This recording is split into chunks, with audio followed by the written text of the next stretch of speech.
2019 was a big year for Rani Lakshmibai. She had 2 movies, a TV show, and an appearance in a 3rd movie. This isn't the first time there have been movies and TV shows about the Queen of Jhansi, but why this sudden interest? It's the kind of thing that would happen in Hollywood once upon a time, where a more mercenary studio would produce a movie to capture some of the craze generated by a big blockbuster. Carnosaur in 1993, or Leviathan and Deep Star 6 in 1989. I know why this doesn't happen anymore, because there's no market for movies that can be made quickly and cheaply, but it's fun to see multiple interpretations of the same subject matter, especially with that mercenary edge, and especially when that subject matter is something rare, like dinosaurs. I love dinosaurs, and I can hardly think of anything I'd want to see more in a movie, except for maybe a warrior queen. I was scrolling through Instagram one day, and this trailer happened to be there, autoplaying, as they do. The Warrior Queen of Jhansi, it said. My heart fluttered. I'd never heard of this character before, but my imagination was immediately captured. I then saw it was certified R for only some violence, which didn't bode well for my hopes of a bloodbath underneath the Warrior Queen's march. Either way, extremely exciting. So it was a 1-2 punch then to discover that apparently this movie is bad. But fear not, said the internet, for there's a superior version. That's what we're going to look at today. Manikarnika, the Queen of Jhansi. And next time, compare it against the Warrior Queen of Jhansi, as soon as I figure out how to watch it. So, who is this Rani Lakshmibai? She was a key figure in the Indian Rebellion of 1857. As the Queen of Jhansi, a city in Uttar Pradesh, she lost her son and husband, the king, when she was only 18. She adopted a son, but he was not recognized by the British government as a legal heir, leading to the annexation of Jhansi. When the rebellion broke out across the subcontinent, Rani already had plenty of reason to join the fight, as well as the skills to lead the charge. She is an incredibly important historical figure, an icon for India. As such, the integrity of any depiction of Rani Lakshmibai is of crucial importance, as author Harleen Singh discusses in her book, The Rani of Jhansi, Gender History and Fable in India. Or so I garner from the description of the book. This is somewhat expensive, but you can just look on Wikipedia for that. You'll find statues of Rani all around India. There are universities and colleges and parks named for her. And most fascinatingly, we had the Rani of Jhansi Regiment in the Indian National Army, an all-woman combat unit in the 1940s. So the primary question we'll use to compare these two movies is this: how effective is each film's depiction of Rani Lakshmibai? Which of these two is most likely to inspire the next generation of women, or teach everyone else that women can do it all too? First, of course, how is she depicted in Manikarnika? Well, in the style of a big Bollywood blockbuster. This is the kind of movie I wish had an analog in the United States. It's for everyone, but it doesn't pull any punches. Rani slashes and shoots through the British, and while it's not exactly Hacksaw Ridge, it isn't an old-school John Wayne war movie either. In fact, the action tradition it seems to hail from is the lineage of 300, with all the slow motion and the kind of high-flying acrobatics afforded by extensive use of green screen. As a warrior, Rani's abilities are unquestioned. She's a martial arts master, a master horse rider, and she's lethal with the sword or the gun. But that's only one part of the equation. She is a warrior queen, after all, and as relatively rare as women warriors are in popular culture, women in positions of authority have got to be even rarer. Combine the two, and you've created something I didn't even think to ask for. So how does the queen half of the equation hold up? That's what most of the story establishes, as we see her interacting with the people of Jhansi, who are generous and accepting, so that when she says things like, फर्क सिर्फ इतना है आपको राज करने के लिए चाहिए और मुझे अपनों की सेवा करने के लिए. We understand what she's talking about. And of course, the rebellion isn't just a war, but a war of values. The British East India Company invades for the purpose of money-making, and the Indians want to be free. This basic dichotomy plays out in the film in both broad and small ways. There's the moment where the British move their cannons from a tactically disadvantaged position to cover behind a temple, knowing their enemy won't fire back at something so sacred. This allows Rani to resolve an impossible choice: either destroy the temple, or let the British continue their attack on the castle wall. She chooses option C, which is to take to the field and eliminate the cannons at close range. This is a perfect example of the largely theoretical warrior queen archetype. She makes the high-level strategy decision, and then goes out and does it herself. And what's more, she was fighting for an idea, in this case, that this temple is more than just a structure. that these spaces and objects don't transform into capital you can use to purchase an advantage in the fight. Rani is fighting for the future of Jhansi and of India, and that's about ideas. When you are forced to sacrifice cultural objects, like melting down gold for weaponry, it's a solemn moment. Rani's arrival at military leadership is depicted here powerfully, from her deciding that women can fight too, to this first tough choice. From her husband, we understand the potential for symbolic meaning in jewelry, and that meaning is burned away in the industry of war.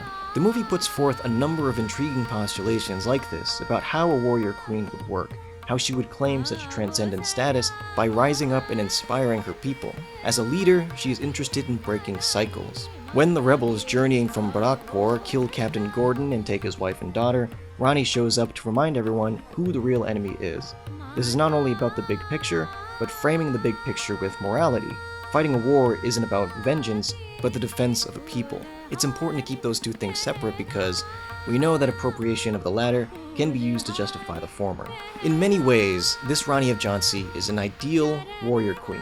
She's socially progressive, skilled in combat, courageous in the face of imperialism, and embodying a strong but fair sense of justice. She also jumps a horse off a castle and keeps riding it all the way to Kalpi. I gotta think this didn't happen exactly this way, and that's kind of the problem with a movie like this, which necessarily splits the difference between historical biopic and mythic legend. The true story of Rani Lakshmi Bai can only be reconstructed, and this gives storytellers some latitude when translating the story to the big screen. With the story of any extraordinary person, it's natural to ask how this person came to be. In the first half of the film, we watch her move upward through her society, where she's constantly breaking rules and challenging conventions. What's surprising is that people seem to welcome this. The expected friction of an individual against society is missing here. To perilously invoke the embattled hero's journey, Rani is not tested. There is certainly drama and conflict, like when she's convincing those around her to rebel.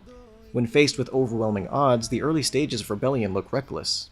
But then we get up close with those odds and they're a bit less than overwhelming. She steamrolls over the British in almost all of her encounters, and most of the evil acts in the movie are committed by traitorous Indians. While this does relieve the viewer of the kind of misery porn we expect from an American rendition, it also relieves the characters' successes of their catharsis. Not only does this lack of friction lend the film an anti-gravity, buoyed by its ever-moving camera and non-stop location changes, no matter how gilded and gorgeous those locations are, it also simplifies the narrative, seemingly for the sake of speed. I know that historical figures, just like anyone, are complicated and wouldn't necessarily hold up to modern purity tests. In the cursory research I did on Rani Lakshmi Bai before watching the movie, I learned of events which I don't believe I saw in the movie. For example, a massacre, which she may or may not have commanded. I know she didn't disable a tiger with a non-lethal headshot. I know she didn't jump that horse. I know she didn't scale an elephant like this. If creative latitude means magical realism, why wouldn't it also mean historical revision? Rani is, again, the perfect warrior queen, an ideal. But is there really an ideal way to lead a rebellion? Even within the context of the film, she may not encourage wanton slaughter, but how then does she demonstrate leadership and maintain emotional objectivity? Rani of Jhansi here is played by the famous Indian actress Kangana Ranaut, and for all my objections to the film already listed, I can't deny the power of her performance. In another way, this is the kind of movie I wish were made in America, which allows such a range of emotions and actions for an actress to undertake. She's playful in her early rebellion against her traditional society, calm and cool in her face-offs with the British, frighteningly committed to the cause, and a force of nature on the battlefield. Manikarnika, the Queen of Jhansi, is a passion project for Ranaut. From the beginning to the end, when she promised to destroy the people protesting the film, this story means a lot to her. And it's not hard to see why. In her life, Ranaut faced down traditions of her own, like when her father forbade her from a career in movies. Her pushing ahead despite that contributed to a lifelong spirit of independence. And of course, one woman's independence is another man's encroachment. As I discover, she's a notorious public figure who'd be right at home in Beverly Hills. Ranaut has made public statements and defended them about Pakistan, about Hindu extremists, fellow actors, and then there's the drama of her personal life, reports of turbulent, even violent relationships with other high-profile celebrities. And at that point, passion can easily be used to explain away or apologize for problematic behavior, like any given Alfred Hitchcock or Abdelatif Kashish. For example, you'll notice that Kangana Ranaut directed this movie. She's first in the credits and shares that credit with Krish. Per his account, she directed this tiger scene, one of the musical numbers, and reshot some of the battle. From my understanding, what happened was Krish directed the movie and turned in his edit, and then Ranaut insisted on some changes which led to reshoots. For example, she wanted the character played by Sonu Sood killed off before the interval, but Krish didn't want to do that, and Sood didn't want to take part without Krish. He was recast. That seems pretty harsh, so we might ask, why did Ranaut insist on these changes? We likely have some ideas, but Krish stops before blaming it on artistic self-indulgence. Maybe she didn't want her scenes stolen by other talents, or maybe she thought it was better for the story, for the character. It's complicated. And whatever else, Kangana Ranaut is a very outspoken woman, unafraid to let feminism inflect very public statements. In response to being called a witch for allegations of abuse, she had this to say in an interview with India Today. Even in this new age, when we have to project our frustrations on a woman, the first thing we call her is Dayan, Judale, or whore or psychopath. The mentality is the same. If I can't get you, I might just destroy you. Hearing the allegation and hearing her speak like this, it's easy to imagine people taking sides. By the metrics I've seen applied to much hated American celebrities like the Kardashians or Lena Dunham, from politicians to anyone with a voice of dissent, Ranaut embodies the term difficult woman. Tempting it might be to evaluate these people, I understand I'd only be doing so based on limited information, not to mention a remote distance from the experience of being a woman or celebrity. And judgment is not the point I'm trying to make. This is about Manikarnika, and my original question, is this an effective depiction of Rani of Jhansi? I think we found our measure. She's perfect, and she's simplified. If Rani of Jhansi existed today, would we react to her the way people do in this movie? We see how we're already reacting to Kangana Ranaut, and she hasn't even killed anybody. So this is the possible danger in an approach like this movie takes.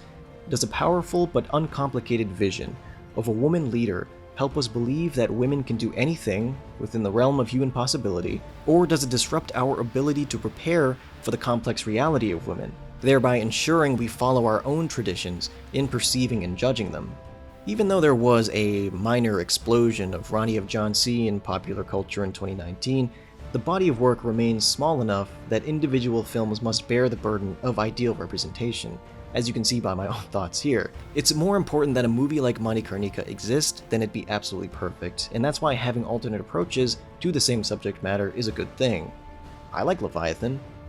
We'll take a look at the Warrior Queen of Jhansi when that becomes easily available to me, and we'll make our comparison then. The trailer has a more Western style feel, so this battle of the Warrior Queens might also be a clash of filmmaking cultures. I can't wait to find out. But for now, with just one of two movies, what have we learned? Rani of Jhansi is the voice inside every Indian who doesn't want to bow their head to oppression, and this is how a warrior queen draws her power. It's not just about physical violence, as we see when she arrives in Gwalior. In possibly her most badass moment, Rani walks into a palace and takes the damn throne, all without firing a single shot. It's a depiction of power that rings far truer than that embarrassing girl power moment in Avengers Endgame. This is earned. But what about when Kangana Ranaut takes the damn throne from the director? When is that earned?